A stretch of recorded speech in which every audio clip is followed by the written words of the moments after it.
নমস্কার, আমি তন্ত্রসাধক শ্রীগোরা। 2025-এ সন্তান প্রাপ্তির যোগ কোন কোন রাশির আছে সেই ব্যাপারেই আমি আলোচনা করব।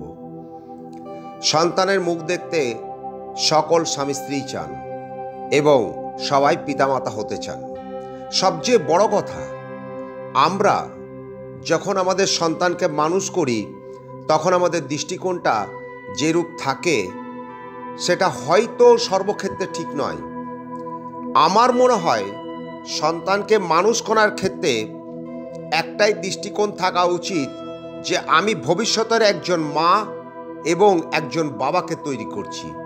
দেখুন, এই চিন্তাভাবনাটা যদি আনতে পারেন তাহলে অবশ্যই কিন্তু সেই সন্তানরা খুবই ভালো সন্তান রূপে সমাজে প্রতিষ্ঠা পাবে এবং তাদের কীর্তিতে আপনি গৌরবান্বিত হবেন।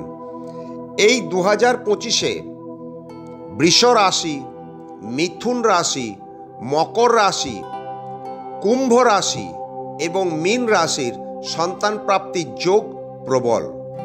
সন্তানের ক্ষেত্র বিচার করতে গিয়ে জ্যোতিষ ও তন্ত্রশাস্ত্রে দেবগুরু বৃহস্পতির প্রাধান্য অত্যন্ত বেশি। সেটা পুত্র সন্তানই হোক এবং কন্যা সন্তানই হোক, সকল সন্তানের ক্ষেত্রেই সমান। তাই দেবগুরুর অবস্থান 2025-এ এবং তার সাপেক্ষে বুধের অবস্থান অত্যন্ত প্রভাবশালী এই 5টি রাশির।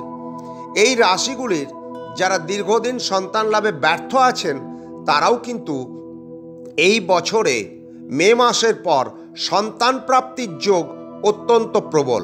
তাই যারা এই রাশির জাতক বা জাতিকা তারা নিজেদেরকে প্রস্তুত রাখুন।